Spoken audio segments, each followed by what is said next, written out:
Welcome you to all on my channel PanGeoIT. So in today's session we are going to talk about the optical indicator. So if you like the video, so keep subscribe to our channel and do share with among your friends. Okay, so our sequence is in this manner that firstly we are going to talk about the optical indicatrix, then the isotropic indicatrix, then uniaxial indicatrix. And uniaxial में हम लोग ordinary और extraordinary raise जो पहले भी पढ़ चुके हैं उसके बारे में बात करेंगे। और ऑप्टिक इंडिकेट्रिक्स का यूज करके, ऑप्टिकल इंडिकेट्रिक्स का यूज करके हम लोग ऑप्टिक साइन यूनिएक्सियल का और बाई एक्सियल का फाइंड कर सकते हैं। And some relationship, okay, it is an important one, that is the relationship between the crystallographic axis and the indicatrix axis. Okay, so it is an important thing in today's lecture. So now proceed. Yeah, so first of all, the optical indicatrix, so a geometrical figure that shows the index of refraction and vibration direction for light passing in any direction through a material is called an optic indicatrix. So this is some theoretical part which is given here, but I'm not going through this theory, but I will explain the things by the figure only. So if you see that this light propagation, let us suppose a light ray which is propagating in the y direction, so its vibration direction is perpendicular to the y-axis. That means this is the vibration direction of the ray that is propagating in the direction of y-axis. So if we see the vibration direction of this P is parallel to the z-axis, is parallel to this z-axis, because if you see, so these both lines are parallel to each other. So that's why the refractive index of the P ray is plotted at the points, okay, plotted at the negative ends of the z-axis. So here is NP and here is NP. So I think this thing will be clear to all of you.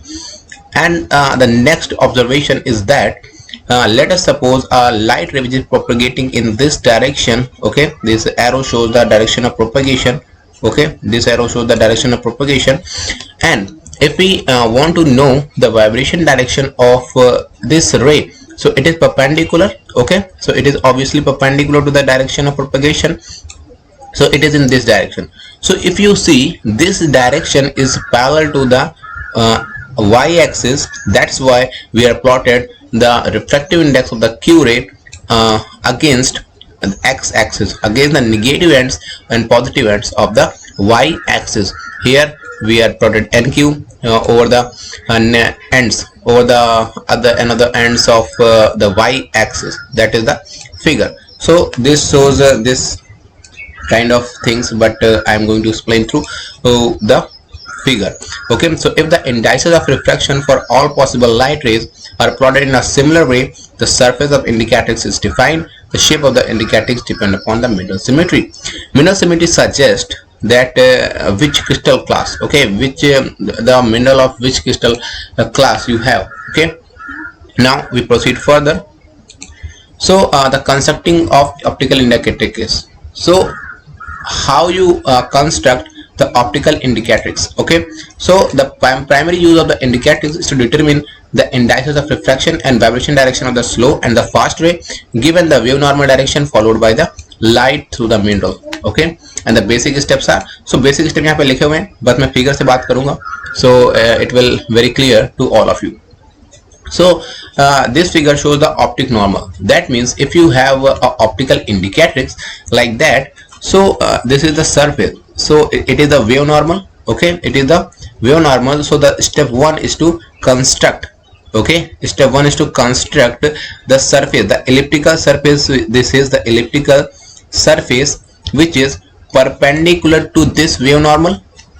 Okay, तो सबसे पहला step क्या है कि हम लोग क्या करेंगे कि एक ऐसा इलिप्टिकल सेक्शन लेंगे जो कि इसके परपेंडिकुलर हो, जो कि वेव नॉर्मल के परपेंडिकुलर हो।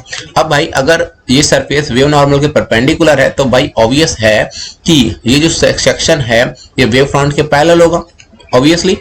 So the section which we choose perpendicular to the wave normal, so in this section the long dimension. Okay, so long dimensions show the slow direction, okay, or the slow refractive index, or you can say the refractive index of the slow ray, and the short dimension show the refractive index of the fast ray due to some velocity factor. Okay, so this is given here, and we explain it by this figure. Now proceed.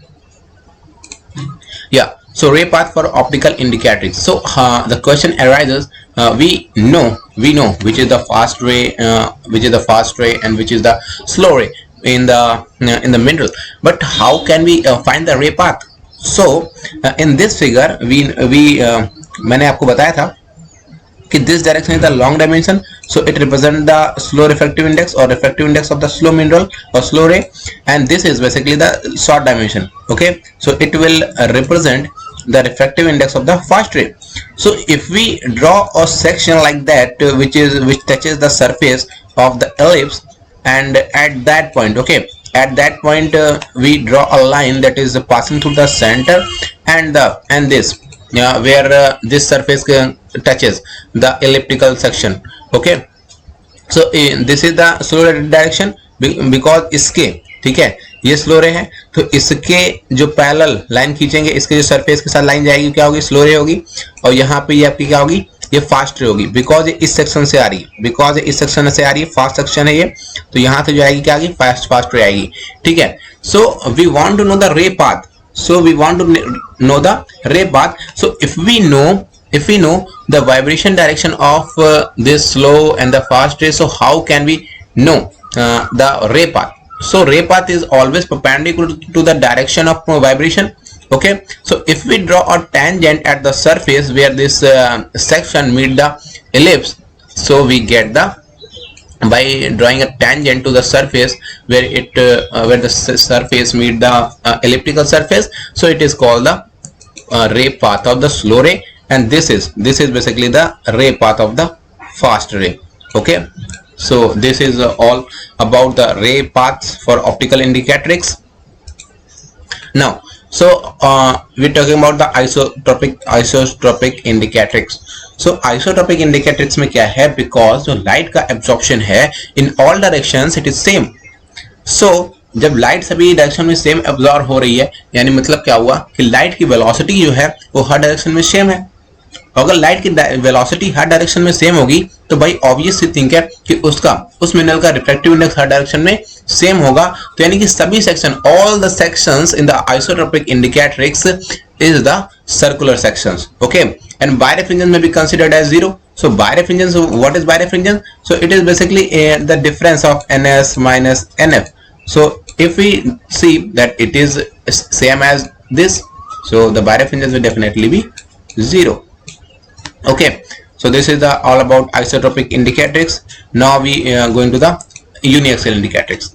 So if we see the uniaxial indicatrix, so first of all, minerals that crystallize in the tetragonal and hexagonal crystal systems have two different unit cell dimensions like A and C, and a high degree of symmetry about C axis. So you know that the minerals that crystallize in the tetragonal and the hexagonal systems are uniaxial, and the remaining ones like monoclinic, triclinic, orthorhombic, this is ये कैसे होते हैं, ये आपके biaxial होते हैं. ठीक है, और आप लोगों को पता है कि जो सी एक्सिस होता है, ठीक है, टेट्रागोनल और हेक्सागोनल में वो सी एक्सिस के अबाउट बहुत ज्यादा सिमेट्रिक आपका मिनरल रहता है. So two indices of refraction are required to define the dimensions of the indicatrix which is an ellipsoid of revolution whose axis is the C crystal axis. Okay, so this C axis is called the optic axis, along which the optical properties are same. That means this mineral behaves as a isotropic mineral along this direction. So the semi axis of the indicatrix measured parallel to the C axis is called the n epsilon. Okay, semi axis that is measured parallel to this line is called the n epsilon, and जो इसके perpendicular section है उसमें जो through out जो refractive index रहता है वो कैसा रहता है, n ओमेगा रहता है. So the uniaxial mineral maximum birefringence क्या होता है, n एप्सिलॉन, जिसे यहाँ पे लिखा है n epsilon minus n omega. Okay, so all vertical sections to the indicatrix that include the C axis are identical ellipse called the principal sections. So if you see this section, that is this sections, so it involves the c-axis, so this is called the principal section, and this is the circular section which is perpendicular to the optic axis. And if you take some random section that is not perpendicular nor parallel to the optic axis, like if you take this surface, this kind of surface, so it is basically random section. Okay, so the section at right angle to the c axis is a circular section. ये तो मैं बता चुका हूँ और ये आपका सब इससे क्लियर हो गया, ठीक है। सो आगे बढ़ते हैं। सो ऑर्डिनरी रे एंड एक्सट्राऑर्डिनरी रे, ये सब जो आपको लिखा हुआ है ये सब आप लोग पढ़ सकते हैं, मैंने इसको प्रिपेयर किया है, बट मैं जनरल बता देता हूँ कि देखो ऑर्डिनरी रे मैंने बताया था कि जब कोई भी लाइट रे किसी भी सरफेस के मिनरल पे इंसिडेंस होती है तो क्या होता है कि वो स्प्लिट हो जाती है into two rays. Okay, in the case of anisotropic mineral, one होती है extraordinary ray and the second one is ordinary ray. So जो ऑर्डिनरी रे होती है वो नॉर्मल स्नेल्स लॉ और लॉज ऑफ रिफ्लेक्शन रिफ्रैक्शन इसको फॉलो करती है, बट जो एक्सट्राऑर्डिनरी रे होती है वो फॉलो नहीं करती है और डिफ्लेक्टेड जाती है, ठीक है। तो ये सब तो वही लिखा है, बट ये पढ़ लो। The ray whose waves vibrate in a basal plane is called the ordinary, that is called epsilon ray, while the ray whose vibrate in the principal section is called the extraordinary, that is omega. So I think here is problem, ordinary that is omega and this extraordinary that is epsilon. Okay, so to determine whether the extraordinary ray is fast or the slow, we need to know the optic sign of the mineral, जो कि आगे हम बात करेंगे। Clear? So now ordinary rays. So ordinary rays or epsilon rays, ordinary rays or epsilon rays have waves vibrating in the basal plane. Okay, vibrating in the basal plane, because if you see this is the, let us suppose c axis, or it is ordinary ray, so ordinary direction in this. So if we see the vibration direction of this ray is in this direction, obviously is in this direction, or that is the basal plane. Okay, if you go through the optical indicatrix, okay, in this case, which is represented by a sphere, and thus all waves travel the same distance in the same time, they behave the ordinary manner. Okay, but put another way, all ordinary rays have the same velocity and thus the same index of refraction. The ordinary ray vibration vector is always parallel to 0, 0, 1. 0, 0, 1 आपका ये क्या है, ये आपका crystallography में representation होता है Miller index. Okay, Miller indices. So plane in uniaxial mineral which is the only plane in the electron density is uniform, जो कि इसमें क्या है, ओनली प्लेन है जिसमें इलेक्ट्रॉन डेंसिटी कैसी होगी, यूनिफॉर्म होगी, यानी कि जो लाइट का एब्जॉर्प्शन है या फिर लाइट की वेलोसिटी है वो सेम होगी। Regardless of propagation direction, one of the two rays produced as a consequence of double refraction in uniaxial mineral is always an ordinary ray. एक ordinary ray होती है और एक always extraordinary ray होती है। In the calcite room is rotated about a vertical axis, the position of the ordinary ray image remains fixed. जब हम लोग कैल्साइट राम को रोटेट करते हैं वर्टिकल एक्सिस के अबाउट, तो उसकी जो पोजीशन होती है ऑर्डिनरी रे की हमेशा वो फिक्स रहती है। ठीक है, आगे बढ़ते हैं, बात करते हैं एक्सट्राऑर्डिनरी रे की। तो एक्सट्राऑर्डिनरी रे और omega rays have waves vibrating in a principal sections. Okay, vibrating in a principal section, that means vibrating in a principal section which is represented by an ellipsoid, and thus the waves travel different distances in the same time depending upon the orientation of the incident beam. Extraordinary में क्या है, जो different अगर हम लोग sections लेते हैं और डिफरेंट ओरिएंटेशन लेते हैं, तो उसमें क्या होता है कि जो लाइट का एब्जॉर्प्शन है या फिर लाइट की वेलोसिटी वो डिफरेंट है। So they are called extraordinary rays because the ray path and the wave normal do not coincide. ये भी एक इंपॉर्टेंट पॉइंट है। ठीक है, ये सब आप लोग पढ़ सकते हैं, इसे मैं पहले बता भी चुका हूं। ठीक है, ऐसी या so optic sign of uniaxial mineral. So the dimension of indicatrix along c axis may be either greater or less than the dimension at right angles. यानी कि अब मैंने बताया कि जैसे ये सपोज कर लो, ये आपका ऑप्टिकल इंडिकेट्रिक्स है। ठीक है, ये आपका ऑप्टिकल इंडिकेट्रिक्स है। ठीक है, तो ये आपका जो है, ये आपका एप्सिलॉन है, ये आपका जो है ये ओमेगा है। तो if optically positive so N epsilon is greater than the N omega. अगर पॉजिटिव होता है तो N epsilon is greater than the क्या, एन ओमेगा। ये तो मैं बता चुका हूँ, फर्स्ट लेक्चर में बात कर चुका हूँ, यूनिएक्सियल के बारे में बात की है, तो यहाँ पे मैं इसके बारे में बात नहीं करूंगा। ठीक है, so uniaxially positive mineral, that means in this case the n epsilon is greater than n omega, so in this case the mineral is uniaxially positive. So in the case of negative, your n epsilon is less than the n omega. So in this case your mineral is uniaxially negative. Now use of the indicatrix, so we can examine the behavior of light passing through the grains of a uniaxial minerals in different orientation, either in a thin section on the grain mount. So orthoscopic illumination is used. That means आपका Bertrand lens आप लोग insert नहीं करेंगे, और जो auxiliary condenser lens है जो कि स्ट्रांगली कन्वर्जेंट लाइट प्रोवाइड कराता है, आप लोग उसको भी आपका रिमूव कर दोगे. तो क्या होगा कि जो वेव नॉर्मल होगा, ठीक है, वेव नॉर्मल होगा, यानी कि जो लाइट इंसिडेंस करेगी सरफेस पे एकदम परपेंडिकुलर होगी. ठीक है, this means the wave normal of the light entering the mineral is not bent and the wave front is parallel to the bottom surface of the mineral. ठीक है, तो ये आपका टर्म यहाँ पे यूज होगा.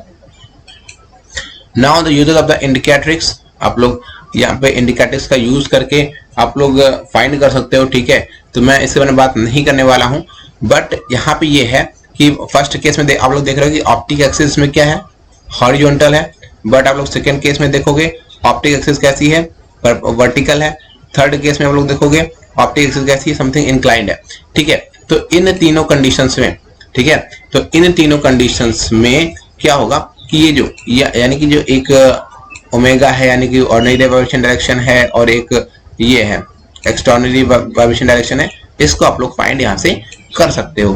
ठीक है, now the biaxial indicatrix. So mineral crystallization in, मैंने बताया था ना कि जो मिनरल आपका यूनिएक्सियल में क्या होता है, आपका हेक्सागोनल और टेट्रागोनल रहता है, but in the case of the orthorhombic, monoclinic, triclinic, ये कैसे रहते हैं, आपके बाइएक्सियल मिनरल रहते हैं, यानी कि इनमें दो ऑप्टिक एक्सिस रहती है. Require the dimension ABC to describe the unit cells and 3 indices of refraction to define the shape of the indicatrix. So the 3 principal indices of refraction are n alpha, n beta and n gamma. So in this order. So n alpha जो क्या है, वो refractive index है जो कि x axis के along plot किया गया है, n beta क्या है जो कि y एक्सिस के अलॉन्ग प्लॉट किया गया है, और n gamma क्या है जो कि z एक्सिस के अलॉन्ग प्लॉट किया गया है. So मैक्सिमम बाइरिफ्रेंजेंस क्या होगा कि भाई सबसे बड़ा वाला ले लो यहाँ से, और यहाँ से सबसे छोटा वाला ले लो, इन दोनों का सब्सट्रैक्शन कर दो, आपका मैक्सिमम बाइरिफ्रेंजेंस आ जाएगा. So construction of a biaxial indicatrix requires the 3 indices of refraction due to क्या है कि आपका दो डिफरेंट, ठीक है, दो डिफरेंट क्या होगा, यहाँ पे दो ऑप्टिक एक्सिस हैं, तो आपको 3 चाहिए, 3 आपको चाहिए directions. However, while 3 indices of refraction are required to describe biaxial optics, light enters biaxial mineral is split into 2 rays. भाई ऐसा नहीं है कि अगर 3 इंडेक्स ऑफ रिफ्लेक्शन जो है चाहिए है, तो इसका मतलब ये नहीं कि भाई जो रे आ रही है वो 3 डायरेक्शन में टूटेगी, ऐसा बिल्कुल नहीं है. As we shall see, both of these rays behave as external rays for most propagation paths. That means जो दोनों रे होंगी भाई वो कोई भी नॉर्मल रे नहीं है, ऑर्डिनरी रे नहीं है, कोई भी रे जो है वो स्नेल्स लॉ को फॉलो नहीं करेगी. And the wave normal and the ray diverge like an external ray in uniaxial mineral, and the indices of refraction vary with direction. The same of the fast and the slow rays that we are familiar with. ये तो पता ही है ना. फिर है कि the index of refraction of the fast ray is देखो अगर आप लोग फास्ट रे का देखोगे तो फास्ट रे का अगर फास्ट मतलब वेलोसिटी ज्यादा यानी कि एन अल्फा कम होगा तो एन अल्फा डैश से डिनोट करेंगे और ये इन बिटवीन एन अल्फा और एन बीटा होगा. ठीक है, और अगर हम लोग बात करेंगे स्लो रे की तो उसकी क्या होगी, वेलोसिटी ज्यादा होगी. ठीक है, अगर स्लो रे है सॉरी वेलोसिटी उसकी कम होगी यानी कि रिफ्रैक्टिव इंडेक्स ज्यादा होगा तो वो एन गामा और एन बीटा के बीच में यहाँ पे रहेगा. ठीक है, तो ये बात समझ में आ गई. Now biaxial indicatrix. अब देखो भाई यहाँ पे ये है, हमने देखो एक्स एक्सिस के अलोंग प्लॉट किया है एन अल्फा, वाई एक्सिस के अलोंग प्लॉट किया है एन बीटा, जेड एक्सिस के अलोंग प्लॉट किया है आपका एन गामा. ठीक है, तो ये तो पता है ना. तो अब ये एन गामा डैश है, ये एन गामा डैश है, ये क्या है, ये आपका कैसा, ये स्लो रे का है. ठीक है, ये कैसा स्लो रे का है, ये कैसा है एन बीटा, ये इंटरमीडिएट है. ठीक है, और ये एन अल्फा डैश क्या है, ये आपका फास्ट रे का है जो कि बहुत ही करीब है किसके, एन अल्फा के. तभी कहते हैं कि जो एन अल्फा डैश होता है वो किसके आपका अप्रोक्सीमेट होता है, एन अल्फा के, और जो एन गामा डैश होता है किसके अप्रोक्सीमेट होता है, एन गामा के. ठीक है, फिर है आपका बायएक्सियल इंडिकेट्रिक्स 2. अब देखो इसमें क्या होता है, इसमें टर्मिनोलॉजी आपको ये समझनी है कि आपका जो ओए है, ठीक है, अब मैंने बताया था कि जो बायएक्सियल मिनरल होते हैं वो बायएक्सियल क्यों होते हैं भाई, बाई मींस होता है 2 एक्सियल, माने होता है एक्सिस, और 2 एक्सिस जिसमें 2 ऑप्टिक एक्सिस होती हैं वो बायएक्सियल मिनरल होते हैं. ठीक है, तो एक ये ऑप्टिक एक्सिस है, एक ये ऑप्टिक एक्सिस है. ठीक है, तो अब इसमें क्या होते हैं, इसमें जो सर्कुलर सेक्शन होते हैं बायएक्सियल मिनरल में केवल 2 सर्कुलर सेक्शन होते हैं जो कि ऑप्टिक एक्सिस के परपेंडिकुलर होते हैं, यानी कि ये वाला सेक्शन और ये वाला सेक्शन, ये दोनों सर्कुलर सेक्शन है। इनमें जो मिनरल होता है वो as an isotropic behaviour show करता है। ठीक है, तो ये सब यहाँ पे दे रखा है, मैं थ्योरी में नहीं जा रहा हूँ, मैं फिगर्स एक्सप्लेन कर रहा हूँ।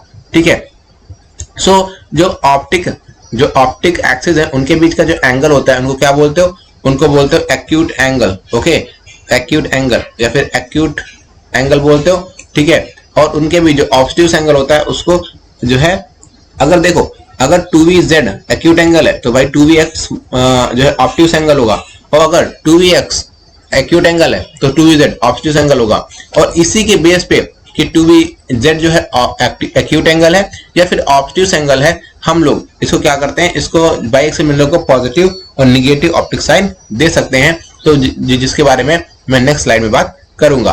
ठीक है, तो यहाँ पे ये जो एंगल है, angle between two optic axis, that is called the acute angle. Okay, and it is 2vx plus 2vz that is equal to 180।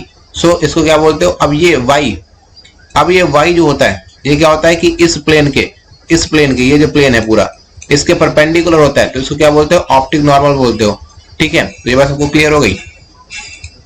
Now यहाँ पे मैंने बताया था कि कौन सा एक्यूट बाइसेक्ट्रिक्स है तो कौन सा वो आपका ऑब्ट्यूस बाइसेक्ट्रिक्स है, तो उसके बेस पे हम लोग बताएंगे। तो the acute angle between the optic axis is called the optic angle, that is called the 2v angle, and the axis either x और z, मैंने बताया था ना कि कोई भी हो सकता है, कोई भी एक्यूट बाइसेक्ट्रिक्स हो सकता है, यानी कोई भी एक्यूट एंगल को बाइसेक्ट कर सकता है और कोई भी ऑब्ट्यूस एंगल को भी बाइसेक्ट कर सकता है। ठीक है, तो वही सब दे रखा है कि the optic sign of biaxial minerals depend upon the z और z, सॉरी यहाँ पे z नहीं vx होना चाहिए, x और z indicating axis bisect the acute angle between optic axis. ठीक है, तो यहाँ पे वही है कि if the acute bisectrix is the x-axis, the mineral is optically negative and 2vx is less than 90.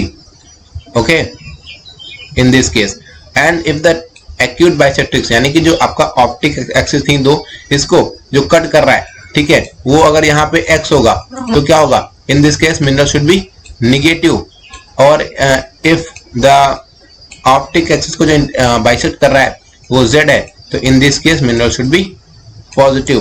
ठीक है, सो 2v is exactly 90 degree, so neither x, और अगर 2v एग्जैक्टली 90 हो गया, ठीक है, यानी कि ऐसे हो गया कुछ, तो भाई वही केस हो गया ना, इधर ओमेगा इधर एप्सिलॉन कुछ फील आ रही है, इधर ओमेगा इधर एप्सिलॉन कुछ फील आई, तो इज सो x और not z is the acute bisectrix, so the mineral is optically neutral. और एक और केस होता है कि अगर 2v एंगल 0 हो गया, ठीक है, तो मतलब क्या हुआ कि जो ऑप्टिक एक्सिस है वो आपस में कैसी है, कोइंसाइडेंट है, तो मतलब क्या हो गया कि वो जो मिनरल है वो यूनिएक्सियल की तरह बिहेव कर रहा है। ठीक है, now we are looking at this. So यहाँ पे देखो क्या है, यहाँ पे क्या हुआ कि बायएक्सियल निगेटिव है। अब भाई बोलेंगे निगेटिव क्यों है, यहाँ पे तो आपने लिख दिया निगेटिव है, बट बताइए तो कैसे निगेटिव है। ठीक है, तो यहाँ पे क्या है कि ये आपका 2v एंगल है, बिकॉज 2v एंगल क्या होता है, OA OA यानी कि दो ऑप्टिक एक्सिस है, इनके बीच का एंगल क्या होता है, 2v एंगल होता है। अब ये 2v एंगल है, अब देखो इसको बाइसेक्ट कौन सा कर रहा है, x एक्सिस कर रहे हैं, तो यानी कि इन दिस केस एक्यूट बाइसेक्ट्रिक्स क्या है, 2vx, x एक्सिस है ना, तो यहाँ पे क्या हो गया, निगेटिव हो गया ये। ठीक है, मैंने बताया था ना कि अगर x एक्सिस बाइसेक्ट करेगा तो निगेटिव, z एक्सिस बाइसेक्ट करेगा तो पॉजिटिव। इन दिस केस आपको z एक्सिस कर रहा है, तो यहाँ पे ये पॉजिटिव मिनरल आपको शो हो रहा है। ठीक है, तो ये आपको टर्मिनोलॉजी थी जो बतानी थी। So the crystallographic orientation of indicatrix axis. So the term optic orientation refers to the relationship between the indicatrix axis and the crystal axis. By it is always not possible that the indicatrix axis and the crystallographic axis always coincident. कुछ cases में हो सकता है, but ऐसा always नहीं है, because the optical properties of mineral are directly controlled by the symmetry of the crystal structure. That means कि जो ऑप्टिकल प्रॉपर्टी होती है वो सिमेट्री पे डिपेंड करती है, और सिमेट्री किस पे डिपेंड करती है कि भाई क्रिस्टल सिस्टम कौन सा है। ठीक है, ऐसा हो सकता है कि आप लोग मोनोक्लिनिक लो तो उसमें अलग चीजें आ रही हैं, ठीक है, ट्राई क्लिनिक ले तो उसमें अलग चीजें आ रही हैं, तो उसके बारे में आगे मैंने डिटेल से लिख रखा है, तो आप लोग उसमें देखेंगे। जैसे कि एंड द ऑर्थोरॉम्बिक क्रिस्टल, तो ऑर्थोरॉम्बिक का आपका केस पता है क्या होता है कि जो तीन आपकी एक्सिस होती हैं वो एट द 90 डिग्री होती हैं, पर उनकी जो लेंथ होती है इक्वल नहीं होती है, उनकी जो लेंथ होती है वो इक्वल नहीं होती है। तो इन दिस केस क्या होता है कि जो x, ठीक है, x अल्फा है, x अल्फा मतलब समझते हो ना, x अल्फा का मतलब होता है कि जो इंडिकेट्रिक्स एक्सिस है, यानी कि जो x इंडिकेट्रिक्स एक्सिस है वो can be parallel to either a और b और c and same with y beta जो है, y बीटा जो इंडिकेट्रिक्स एक्सिस है वो भी पैरेलल हो सकती है आइदर a और b और c। ऐसे ही क्या होगा, z गामा के साथ भी होगा कि वो भी भैया पैरेलल हो सकती है आइदर a और b और c, ठीक है। तो ये आपका अंदर तो ऑर्थोरोम्बिक है। बट मैं बताना क्या चाह रहा हूं कि जैसे ही सिस्टम बदलेगा, यानी कि ऑर्थोरोम्बिक से मोनोक्लिनिक हो जाएंगे, मोनोक्लिनिक से ट्राइक्लिनिक हो जाएंगे, तो आप देखेंगे कि ऐसा हमेशा जरूरी नहीं है कि जो इंडिकेट्रिक्स एक्सिस है वो क्रिस्टलोग्राफिक एक्सिस से कोइंसाइड ही करे, ठीक है। तो अगर आप लोग नेक्स्ट स्लाइड देखोगे, यहाँ पे मोनोक्लिनिक का देखोगे, तो मोनोक्लिनिक में आपको पता है क्या होता है कि a doesn't equal to b doesn't equal to c alpha, ठीक है, a doesn't equal to b doesn't equal to c, यानी कि इस केस में ऐसा नहीं है, ठीक है। तो इस केस में क्या होता है कि आइदर x अल्फा और यानी कि आपका कोई भी x indicatrix axis, y indicatrix axis या z indicatrix axis can be parallel to only b, okay, can be parallel to only b। यही सब दे रखा है, आप लोग यहाँ से पढ़ लीजिए, मैं इतनी डिटेल में नहीं जा रहा हूँ बिकॉज मैं फिगर से बता रहा हूँ, आप लोग समझ जाएंगे, तो ये इसमें कोई भी दिक्कत नहीं है। दे रखा है कि in monoclinic minerals the b crystallographic axis coincide with the single two-fold rotation axis or is perpendicular to a single Miller plane. So the a axis and the c axis are perpendicular to b and the intersect in an obtuse angle, ठीक है। अगर a देखोगे तो c देखोगे, ठीक है, a देखोगे और c देखोगे, तो ये क्या होती है, ये are perpendicular to B and intersect in the obtuse angle. तो ये मैंने बता दिया। अब चलते हैं नेक्स्ट एग्जांपल पे। तो अगर बात करेंगे ट्राइक्लिनिक में, तो ट्राइक्लिनिक में क्या होता है भाई, आप लोग को पता है कि ट्राइक्लिनिक का केस क्या होता है कि ना तो ए बी के इक्वल है, ना तो बी सी के इक्वल है, और अल्फा बीटा गामा तीनों 90 नहीं है। तो in this case none of the indicatrix axis can be parallel to A B C crystallographic axis, ठीक है भाई। दे रखा है कि triclinic minerals have 3 crystallographic axis of different lengths, none of which is at right angles, वही मैंने बताया। And because the only possible symmetry is centre, because इसमें क्या होता है, centre of symmetry possible, only possible symmetry centre of symmetry होती है। ना तो इसमें फोल्ड सिमेट्री होती है, ना तो इसमें मिरर प्रेजेंट सिमेट्री होती है, ना तो इसमें रोटेशन सिमेट्री होती है। The indicatrix axis are not constrained to be parallel to any crystal axis, यानी कि इंडिकेट्रिक्स जरूरी नहीं है वो किसी भी एक्सिस के पैरेलल ही हो, ठीक है, यानी कि होती ही नहीं है।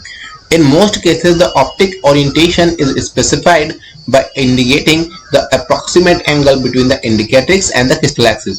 इसमें कुछ ना कुछ एंगल जरूर होगा भाई, ठीक है। जैसे यहाँ पे आप देखते हो, इसके पहले वाले फिगर में आई थिंक था ये जो एंगल है ना, ये कॉन्साइडेंट है, यहाँ पे ये कॉन्साइडेंट है, वाई बी के साथ कॉन्साइडेंट है, बट इन दिस केस कोई भी आपके कॉन्साइडेंट नहीं है, ठीक है। यहाँ पे देखो ये वाई है, ठीक है, आपका ये बी, ये वाई, ये जेड, ये सी, ये ए, ये एक्स, ये कोई भी क्या है आपस में कॉन्साइड तो नहीं कर रही है, ठीक है। वही आप बताने की कोशिश भी कर रहा हूं मैं। So the use of the biaxial indicatrix, so the biaxial indicatrix is used in the same way as the uniaxial indicatrix, यानी कि हम लोग स्लो रे और फास्ट वाइब्रेशन डायरेक्शन जानने के लिए बायएक्सियल इंडिकेट्रिक्स का यूज भी कर सकते हैं। और birefringence depend upon how the sample is cut, that means if minimum birefringence कब से होगा, जब ऑप्टिक एक्सिस वर्टिकल होगी, ठीक है, यानी कि ये माइक्रोस्कोपिक स्टेज ऑप्टिक एक्सिस ऐसे, ठीक है, तब मैक्सिमम हो जाएगा। और इन दिस केस कि यहाँ पे मैक्सिमम कब होगा, जब ऑप्टिक एक्सिस वर्टिकल हो जाएगी, यानी कि ये स्टेज है, ऑप्टिक एक्सिस कैसे ऐसे ही है, पैरेलल है, तो क्या हो जाएगा यहाँ पे मिन मैक्सिमम हो जाएगा। और इंटरमीडियम for random orientation, that means ये आपका जो है, ये आपका माइक्रोस्कोपिक स्टेज है, ये वर्टिकल डायरेक्शन है, लेट अस सपोज ये वर्टिकल डायरेक्शन है आपकी, और जो मिनरल का ओरिएंटेशन है ऑप्टिक एक्सिस है वो कैसी है, इंक्लाइंड है, ना तो 90 है ना तो पैरेलल है, ठीक है। सो या सो एंड सो यहाँ